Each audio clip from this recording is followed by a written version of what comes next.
जय महाकाल, जय भवानी। आप सभी लोग कैसे हैं? मैं आशा करती हूँ कि माँ भगवती काली की कृपा से और बाबा भोलेनाथ की कृपा से आप सभी लोग स्वस्थ होंगे और खुश होंगे। और यदि आपके जीवन में थोड़ी सी भी तकलीफ़ है तो माँ काली जल्द ही उसको दूर करे और आप सभी के जीवन में खुशियाँ प्रदान करें। तो आज का विषय यह है कि रात को सोते समय शरीर के अलग अलग हिस्सों में झटके क्यों लगते हैं। झटके लगने के बहुत बड़ा ही महत्वपूर्ण कारण होता है जिस वजह से हमारे शरीर में झटके लगते हैं। झटके दो ही समय हमारे शरीर में लगते हैं, या तो सोते वक्त लगेंगे या तो जब हम पूजा पाठ करने बैठते हैं उस समय लगते हैं। और जब झटके लगते हैं तो जिन व्यक्तियों को इन झटके के बारे में नहीं पता होता है, कई बार वो इसको ये समझ लेते हैं कि क्या कोई बहुत बड़ी शक्ति हमारे पास आ रही है जो जिस कारण से हमारे शरीर में झटके लग रहे हैं। क्या कोई बहुत बड़ी एनर्जीज हमारी बॉडी में समाहित हो रही हैं जिस कारण से हमारे शरीर में झटके लग रहे हैं। तो इन्हीं झटकों के बारे में आज हम बात करेंगे। इन झटकों का अपना एक बहुत ही महत्वपूर्ण कारण होता है। इनका एक अहम रोल होता है हमारे आध्यात्मिक जीवन में। ठीक है, झटके हमें दो ही समय लगेंगे, या तो पूजा करते समय लगेंगे या तो सोते समय लगेंगे। और दोनों ही कारण एक सच में एक शक्ति का ही होता है, शक्ति के कारण ही लगते हैं, लेकिन दोनों ही शक्तियाँ अलग अलग होती हैं। ये दोनों कौन सी शक्ति होती हैं आज मैं इसी बारे में आपको बताऊंगी। ठीक है, तो अगर आपको झटके लगते हैं तो ये वीडियो आप लोग ज़रूर क्लिक करके देखना। बहुत ही अच्छी इन्फॉर्मेशन है, आपको एक सही मार्ग मिलेगा। तो सबसे पहले हम बात कर लेते हैं कि पूजा पाठ करते समय हमें झटके क्यों लगते हैं। देखिए, जब भी कोई भी व्यक्ति है, जब वो माँ काली की मंत्रों का जाप करना शुरू करता है, उनकी पूजा पाठ करना शुरू करता है, या माँ दुर्गा के, ये कोई भी उनके जो इष्ट हैं, चाहे हनुमान जी हो, चाहे शिव जी हो, चाहे कृष्ण जी हो, कोई भी हो, कोई भी देवी, कोई भी देवता, जब वो अपने आराध्य के मंत्रों का जाप करने शुरू करते हैं तो धीरे धीरे धीरे जब जाप की वो संख्या बढ़ती रहती है, समय बढ़ता रहता है, मान लीजिए 2 महीने, 4 महीने, 6 महीने हो गए, तो उनकी जो बॉडी में है वो उनके जो ऊर्जा है, कण जो है वो उनके बॉडी में समाहित होने शुरू हो जाते हैं। उनकी जो बॉडी है वो उनके ईस्ट की एनर्जी को एब्जॉर्ब करने लगती हैं। धीरे धीरे धीरे धीरे जो उनकी एनर्जियां हैं, ऊर्जाएं जो हैं वो हमारे शरीर में भरना शुरू हो जाती हैं।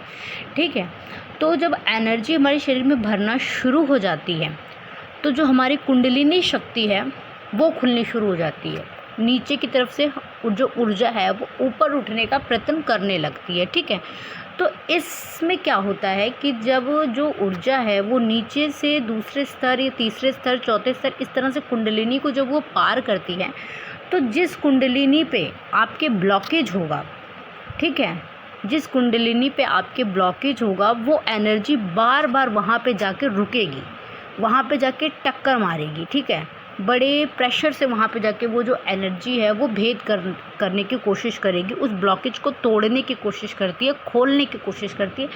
इस कारण से हमारे शरीर में जो है कुंडलिनी स्थान पे झटके लगते हैं। ठीक है, जो कुंडलिनी स्थान तो सभी को पता है कहाँ कहाँ पर है। हमारी जो रीढ़ की हड्डी होती है इसके पूरे लेवल में होती है, नाभि से नीचे, फिर 2-3 हृदय के पास, हमारे कंठ के पास, आज्ञा चक्र पे। तो ये 7 जो चक्र होते हैं हमारी बॉडी में, इन 7 चक्रों पे अगर आपके झटके लगते हैं मंत्र जाप करते समय, तो आप ये समझ जाइए कि उस चक्र पे आपके जो है वो ब्लॉकेज है, और उस ब्लॉकेज को खोलने की कोशिश कर रही है वो शक्ति जो आपने एकत्रित करी है अपने मंत्र जाप की ऊर्जा के कारण। ठीक है, ये हो गया पॉजिटिव। अब पूजा करते समय झटके हमें और लगते हैं, वो होते हैं हमारे पैरों पे झटके लग रहे हैं, हमारे कंधों में झटके लग रहे हैं, हमारे सिर पे झटके लग रहे हैं, हमारे हाथों में झटके लग रहे हैं। तो इन झटकों का कारण क्या सच में कोई शक्ति है? क्या हमारे इष्ट की शक्तियों के कारण ही हमारे बॉडी के इन हिस्सों पे झटके लग रहे हैं? कई लोग जो हैं वो इसको इस वे में ले लेते हैं कि हमारे ऊपर सवारी आने वाली है, इस कारण से हमें जो है वो झटके लग रहे हैं, जबकि ऐसा कुछ भी नहीं होता है। झटके लगने का कभी भी कारण सवारी का आना नहीं होता है। एक मैंने बता दिया है कि वो ब्लॉकेज के कारण होता है। ब्लॉकेज जहाँ पे होती हैं, जहाँ पे बंद होती है दीवार, आपकी जो ऊर्जा है उस दीवार को भेदने की कोशिश करती है, इसलिए झटके लगते हैं, ताकि जो आपकी कुंडलिनी है, आपके चक्र जो है वो खुल सके। दूसरा कारण जो होता है, जो झटके लगते हैं आपके कंधों पर, हाथों पे, पैरों पे, वो होता है नेगेटिविटी का। क्या नेगेटिविटी? जब आप इष्ट के मंत्रों का जाप करते हैं, अधिक संख्या में करते हैं तो जैसा मैंने बताया कि उनकी एनर्जी जब आपकी बॉडी में एकत्रित होने लगती है, धीरे धीरे आपकी जो शरीर है वो उनकी ऊर्जाओं से भरने लगता है। तो जिस भी शरीर के हिस्से में आपकी नेगेटिविटी छुप के बैठी होती है ना, उस हिस्से पे आपकी पॉजिटिविटी वहाँ पे भेद करती है, मारती है, उसको मार लगाती है। तो इस वजह से हमको झटके लगते हैं। और मार लगाते लगाते जब आपके एनर्जी का लेवल बहुत ज़्यादा बढ़ जाता है और उसका घट जाता है, उस शक्ति का, नेगेटिविटी का जब कम होता है, पॉजिटिविटी का बहुत ज़्यादा ऊर्जा जो बढ़ जाती है, तब वो बड़े ज़ोर से उस नेगेटिविटी पे प्रहार करती है। प्रहार करते करते एक समय ऐसा आता है कि वो नेगेटिविटी आपकी बॉडी को छोड़ के बाहर निकल जाती है। तो ये कारण भी होता है झटके लगने का, और ये दोनों ही कारण बेहद ही शुभ होते हैं। ठीक है, अब हम बात करें कि रात को सोते समय शरीर के अलग अलग हिस्सों में झटके क्यों लगते हैं। कई सारी वीडियो में मैंने देखा है लोग इसको पॉजिटिविटी का साइन बता रहे हैं। रात को कौन सी पॉजिटिविटी आपको झटके मारेगी? आप सो रहे हो, कौन से माँ चाहेगी या कौन से पिता चाहेंगे, कौन से बाबा चाहेंगे कि मेरा बच्चा रात को झटके मारूं मैं, वो डर जाए, उसकी नींद टूटे? कभी भी पॉजिटिविटी जो है वो हमें रात को झटके नहीं मारती है। रात को झटके सिर्फ़ और सिर्फ नेगेटिविटी मारती है, क्योंकि उस समय वो अपनी उच्च लेवल की शक्ति पे होती है। नेगेटिविटी जो हमें डराने की कोशिश करती है, जब हम मंत्र जाप साधना करते हैं वो हमें डराने की कोशिश करती है ताकि इस कारण से ये छोड़ दें। कई लोग छोड़ भी देते हैं इस चीज़ को, नेगेटिविटी समझ के डर जाते हैं।